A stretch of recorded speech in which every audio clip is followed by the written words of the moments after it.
Hello and welcome back to Continental Club, where we discuss the hottest topics in European football. Joining me today, we've got Michael McCubs, and for the first time in months, we've got a new guest on the show. It's Chelsea and Football Daily Zac Jalab. Welcome back to Continental, Zac. Thank you, Continental mate. Club, Zac. How are you? Yeah, not too bad. Been a long time. Been far too long. Yeah, focuses other places. You know, haven't been on the European continent in a while. Feels good to be back. First time I've been on holiday in a long time. Oh, nice. Well, you are welcome here. McCubs, how are you on this Thursday morning? Yeah, not too bad. Not too bad. Can't complain too much aside from the standard things that everyone's going through at the moment. But yeah. Yeah, absolutely. It's not the most entertaining of times, but hopefully we'll bring you some entertainment today, because today we're talking about Barcelona and Real Madrid, who are in financial meltdown right now. This is because Marcos DF asked which clubs have been worst affected by the coronavirus pandemic. Now, obviously, clubs lower down the football pyramid have had it far, far worse. But, you know, that probably deserves a video in itself. But today we want to talk about Barcelona and Real Madrid, because some figures have come out for the 2019-20 season, which show both of their finances in a pretty dire position. McCubs, we're going to kick off with Barcelona, who are probably, out of the two, in the worst position. Yeah, and it's been known for longer, hasn't it? Even before the COVID pandemic, it was pretty well known that their finances were not in the best shape. And since then, they've only been exacerbated, haven't they? I think there was some report that suggested that they would be in profit this year if it wasn't for COVID, or at least they would have posted a profit last year if it wasn't for COVID. And as it stands, I think it's like there's like around a 200 million kind of differential in terms of the loss they've made. But in terms of the kind of background as to these kind of new information we know now, obviously there were these financial figures that were published in El Mundo over the weekend, which are incredibly alarming. They claim the club are 1.17 billion euros in debt, which, for kind of context, I think that's more than what their revenue usually is in a year. I think their highest ever revenue was around $1 billion back in 2019. So this this usurps that, which is quite something. Apparently 730 million of that is due in the short term. 226 million of that is due on the 30th of June, of which 90 million is due to Goldman Sachs, the investment bank. So that is incredibly worrying. And okay, I'm going to say it now, like I don't really have much of an idea about economics and finances and whatnot. But from what we're reading, it's an incredibly worrying situation, which, yeah, in a lot of circumstances would lead to, a club going bankrupt or bought out or whatever. The wage bill is obviously far too high as well, 74% of the club's total income, which exceeds the league's kind of limit. La Liga's limit of 70%, or at least what they recommend clubs stick to. So that's another worry. I'm not sure whether that's after the reduction that they negotiated with the players, but either way, that's pretty worrying, especially if it is after that reduction. And yeah, their revenue, like I was saying, for 2018-19 was just over $1 billion, 990 million euros. That fell to 855 in 2019-20, and obviously this year we haven't got the information yet, but depending on whether fans are next allowed in stadiums, that will have huge ramifications for the financial situation of the club. I'm sure everyone at the club is hoping that that's sooner rather than later, March, April, hopefully. But if not, it could be pretty dire, or just add to what is already a very dire situation. In that time, the club's expenses were only reduced by 2%, apparently.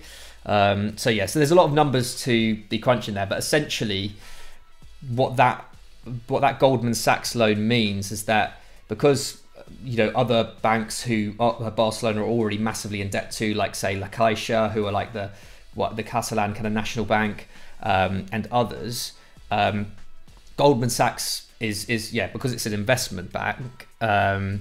They basically, if Barcelona are unable to repay them, they will then take priority over like players and staff in terms of getting paid, at least according to the report that I read. So Barcelona will essentially have to kind of prioritise paying them, and what it could also mean is that Goldman Sachs can then basically sell off shares in the club.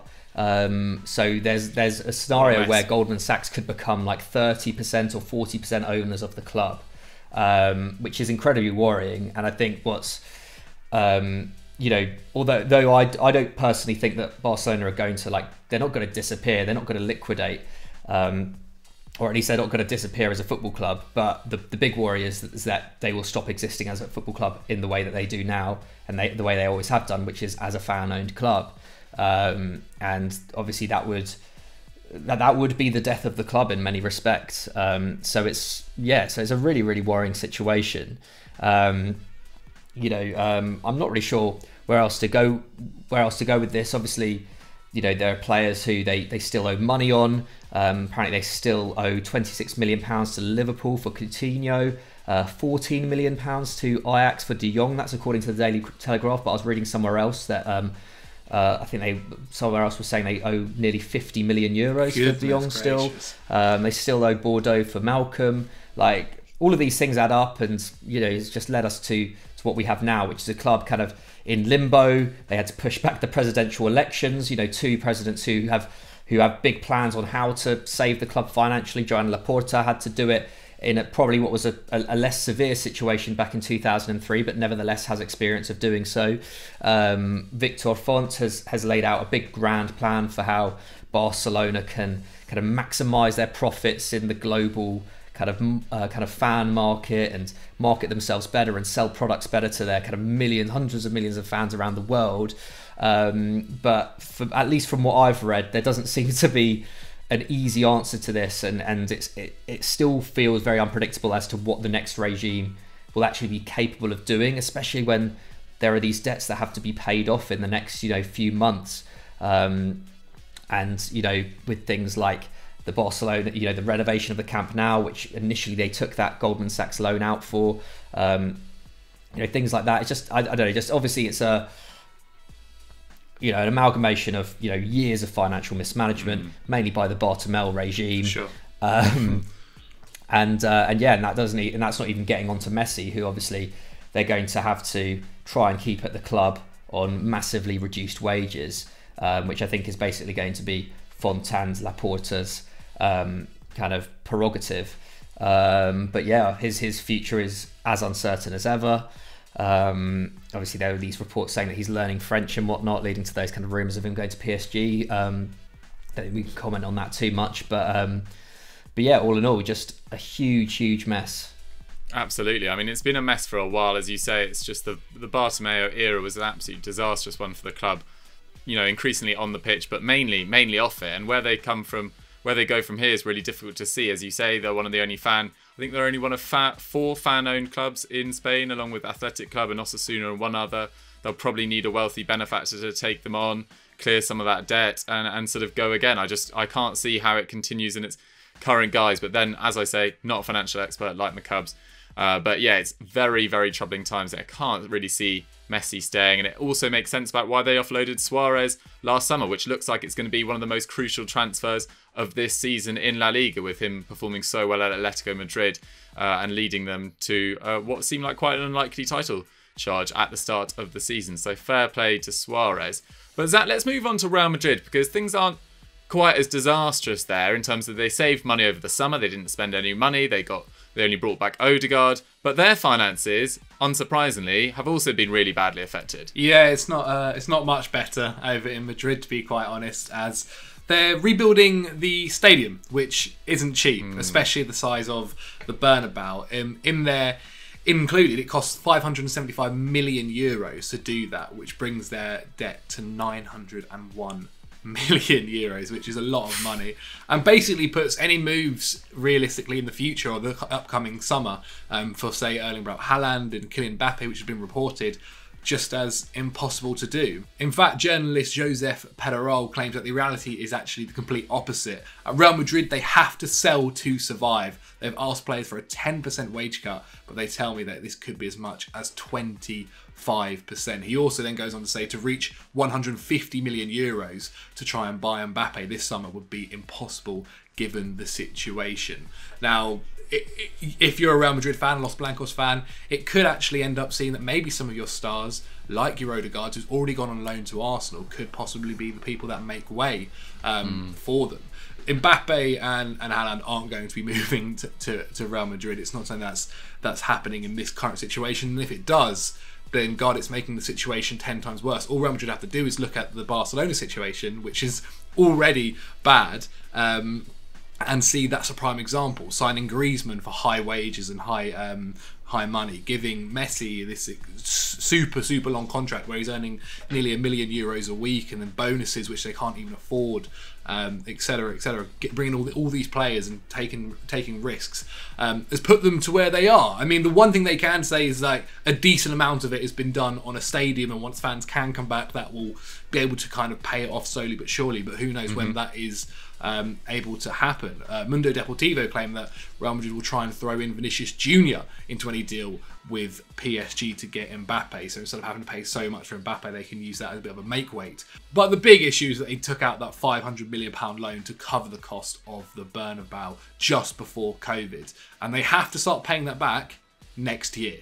Meaning any big money signing just isn't possible during this time of year. They've already received £89 million of the loan. They'll also receive another £240 million in June and another £178 million in June 2022.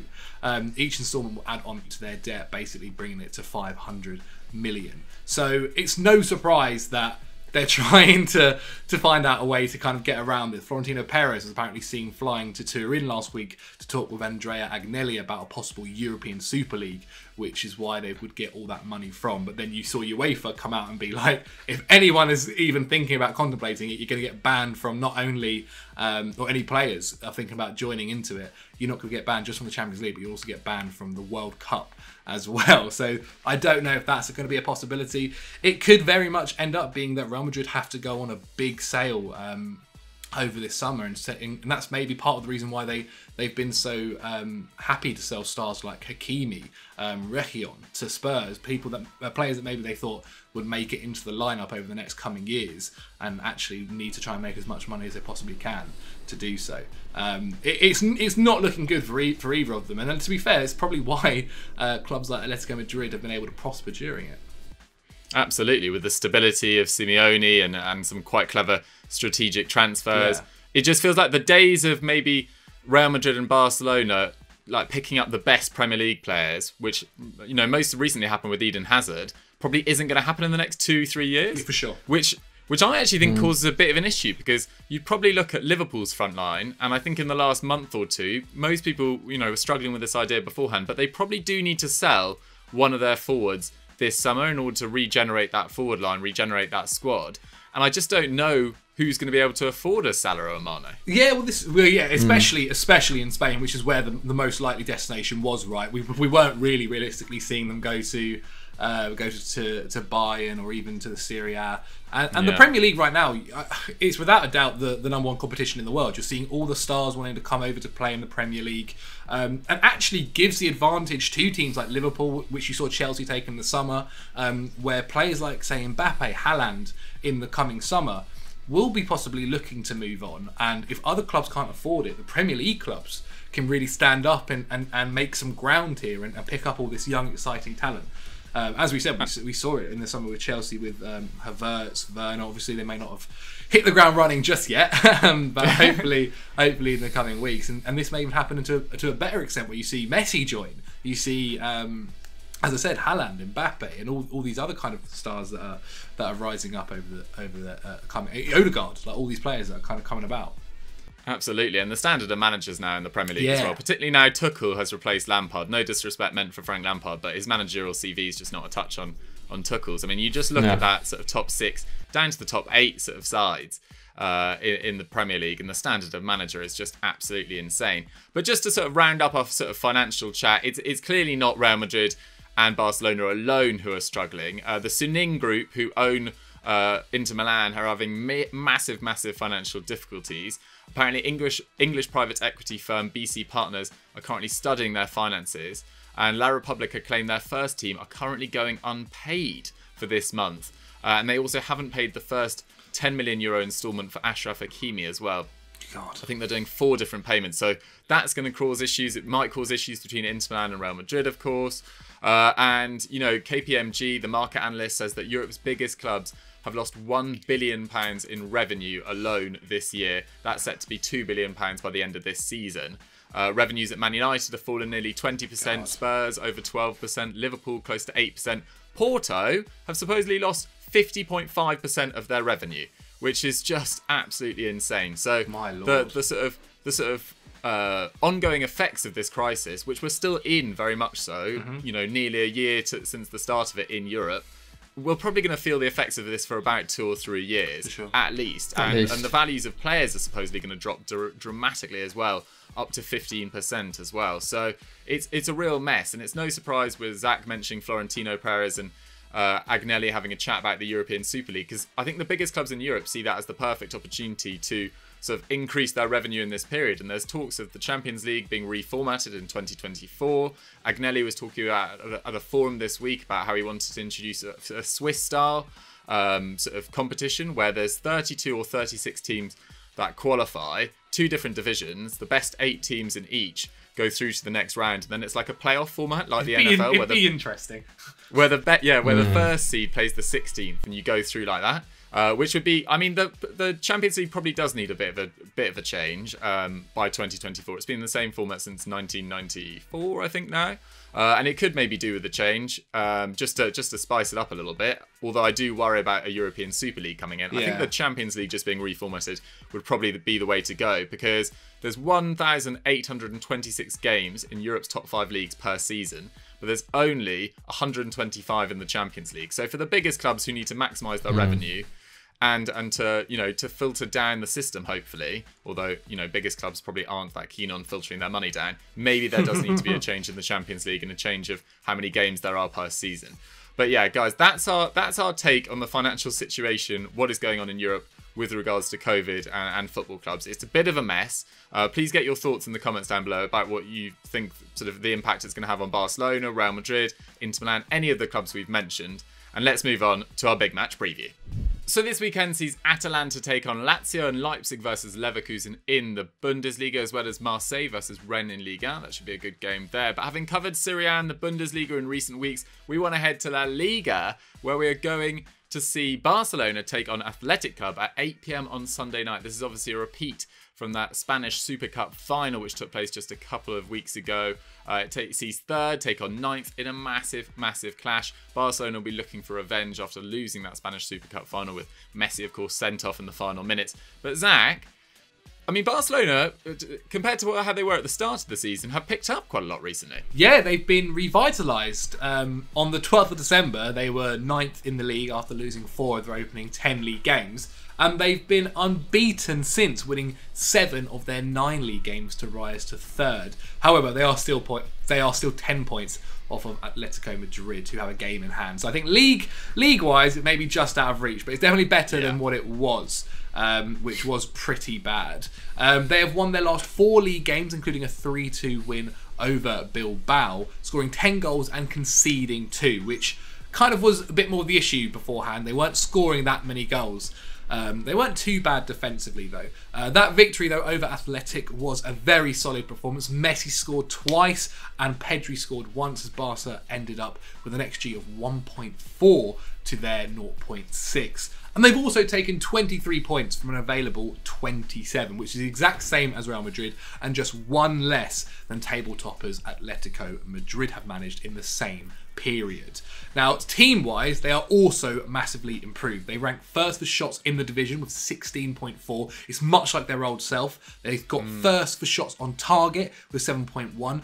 2.5 more than the next best, which is Real Madrid, and rank third for shots conceded on 8.8, behind Real Sociedad and Athletic Club, who they are facing. And part of the reason why they are doing much better now is their players have taken it to the next level. One of them being Lionel Messi. He had scored 6 and assisted 2 in the 5 games leading up to his red card against Athletic in the final. He has now already served his ban, so he will be available. In his absence though, Dembele and Braithwaite both stepped up to score 2 extra time goals to beat Cornella in the Copa del Rey. And Frankie de Jong, who's also taken it to the next level, just become a goal scorer now, and also Riqui Puig scored against Elche this weekend. It's also been nice to see Griezmann, who's now got 7 goals and 4 assists in 23 league and UCL games, and Frankie de Jong bounce back from difficult campaigns last season. The Dutchman has scored 3 goals and got 2 assists in just his last 6 games, whereas previous season he was getting 0.31 expected goals and 0.17 expected assists last term. So he's very much taken it to the next level, and all their players have, even though there's a financial deficit and a big problem there, their players are at least performing on the pitch, which the fans can be somewhat happy about. Absolutely, yeah. It's been a great few months, that Super Cup defeat aside, for Barcelona fans. I think they've really sort of enjoyed the performances of people like Pedri as well, Antoine Griezmann really stepping up as well, and Frankie de Jong, as you say, he's become much more box to box. He's getting in much more dangerous areas. The example against Rayo Vallecano on Wednesday was another one as well. Just creeping into the box at just the right time for a Jordi Alba cross. So well played to him. But yeah, Barcelona, it feels like the league's done. But I think Barcelona fans will be reasonably happy. Although the financial news, as we said beforehand, not so good for their club. But McCubs, let's move on to Athletic Club, because they've recently had a bit of a bounce since changing manager. Yeah, pretty recent one as well, wasn't it? Obviously, they decided to sack Gaisca Garitano on the 3rd of January. He only managed 5 wins from his opening 16 games, 8 defeats in that time as well, which left them 12th. So not in the worst position, but obviously with how tight it was, that kind of the bottom of the table was, at least at the time, always a bit of a precarious position. I feel like the kind of position that Athletic Club often find themselves in kind of halfway through the season before kind of bringing it back. But yeah, many felt it was a little harsh. He'd taken them over when they were in the relegation zone back in December 2018. In that season, they lost only 6 of their following 23 league games to finish 8th, which was a huge improvement on their previous season, 17-18, I guess it was, when they finished 16th. And then last year they had another fairly solid season. They finished 11th. They reached the Copa del Rey final, setting up a historic clash with Real Sociedad, which is yet to be played. Hopefully fans will be allowed back in the stadium soon enough. Absolutely. And they will be able to do so. But the main criticism aimed at him, wasn't it, was that they didn't really score much under him, did they? 41 league goals in each of his 2 seasons. The last time they scored fewer was in 2007-8. And their new appointment isn't necessarily an attacking manager either. Marcelino, who obviously is more famed for really kind of just building very solid functional sides based on solid functional defences. But he's had a pretty good go of it in the month that he's been in charge, hasn't he? He lost to Barca in his first league game, absolutely acceptable. Then beat Real and Barca to win the Supercopa, which is, real turn up for the books. And then thrashed Getafe 5-1 on the weekend with 2 goals from Raul Garcia, who until then hadn't really been scoring at all this season. So they're now 9th in the table. They're 7 points off 5th place Sociedad, with the game in hand as well. So things are looking a lot more rosy for them all of a sudden. They rank 8th for shots in the league, 2nd for shots against. Pretty healthy kind of positionings there. And yeah, hopefully that forward line can really get scoring, because no player scored more than 4 league goals so far this season. Ilkay Muniain and Iñaki Williams both share that, but they have been spread out. 12 players have scored for them this season. Decent spread across the squad. Obviously, club captain Muniain has been fantastic recently, hasn't he? 2 goals, 4 assists in his last 5 games, including 2 assists against Getafe on the weekend. So yeah, which was a pretty amazing result, wasn't it? Considering that Getafe had only conceded 18 goals in 18 games going into that, which was the 6th best defensive record in the league. Obviously, they've over the last 2 years they've kind of really made a name for themselves for being fairly impenetrable. Another player who's really emerged in the last few weeks as well is 23-year-old Asier Villalibre. Goal and assist in his last 2 games, including a goal in the all-important victory over Barca in the Supercopa. Currently running at 0.4 expected goals and assists per 90, so hopefully we'll see him continue to improve under Marcelino. But I don't know. I think I'll probably still back Barca for this one. Yeah, I think I will too. Although Asia Villalibre, the power of that beard, he's got the most magnificent beard for a 23-year-old. I've always been very jealous. And yeah, I'm 23.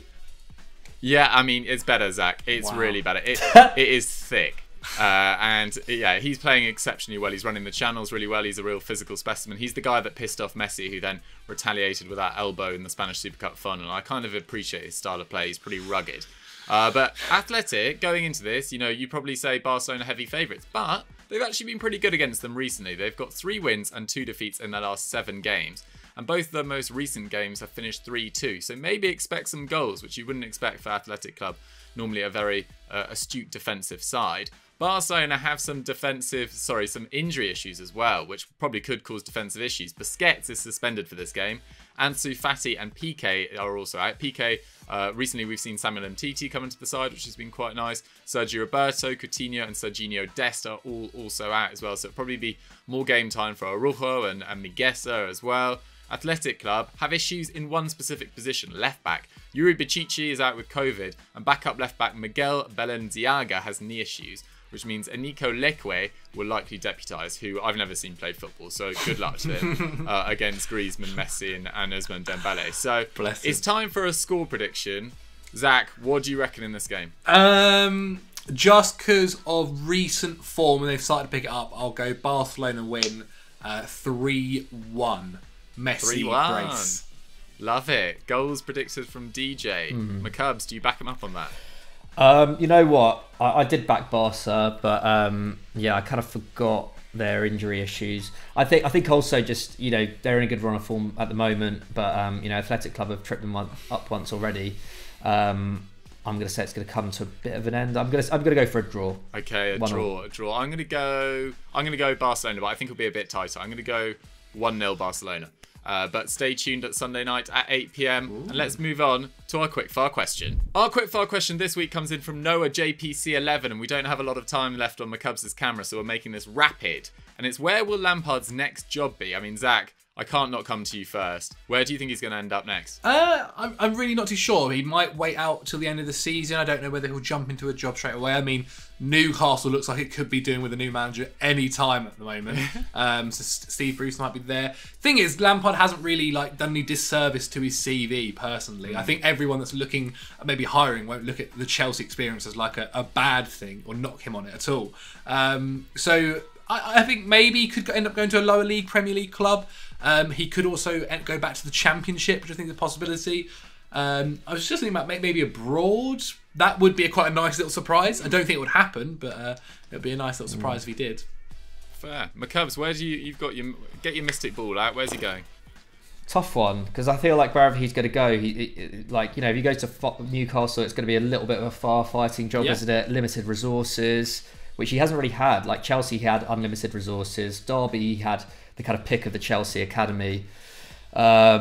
I don't know. I'm really not sure. I think he would be good to take a few months out, kind of reflect on what has been a rollercoaster couple of years for him. Let's face it. And then kind of see what clubs are after him in the summer. But yeah, I agree with Zach. I think either lower table Premier League club or a Championship club. I can't really see him go abroad. Yeah, I think he'll stay in England as well. I'm with Zach. I don't think his CV's been affected at all by the Chelsea time. I think people will reflect on it quite well in a couple of years' time, really. Obviously, he just had a really bad spell in the last month or two. I think a club of the stature of someone like Aston Villa would be great for him, but he's not going to get that job anytime soon because Dean Smith is like a messiah there at the moment. Brentford, if ever Thingy leaves. Yeah, Brentford. Maybe if Fulham got rid of Scott Parker, which I think would be an error as well. Yeah. Maybe if they drop down to the Championship, maybe he'd go with Fulham. I don't know. Guys, where do you think Frank Lampard is going to end up? We're a bit stuck. Get it in the comments down below. And do you think he could go abroad? Let us know down there as well. But that's all we've got time for on Continental Club for this week. Thank you very much to Zac Jalab for making a guest appearance. Whoop, whoop. Excellent analysis as ever. We'll have to get it on again soon. Zach, if they want to watch more of you, and what would you recommend they watch now is what I'm trying to say. Why not check out any of the content on Football Daily, but also why not check us out on Snapchat? We upload every single day there. We bring you transfer gossip stories, news stories. Do you want to know who brought you first about Romelu Lukaku and Zlatan Ibrahimovic fighting? Me, on Snapchat. So that was a big tongue twister, but you get the point. Go over there, give us a follow, and why not follow us personally? Absolutely, yeah.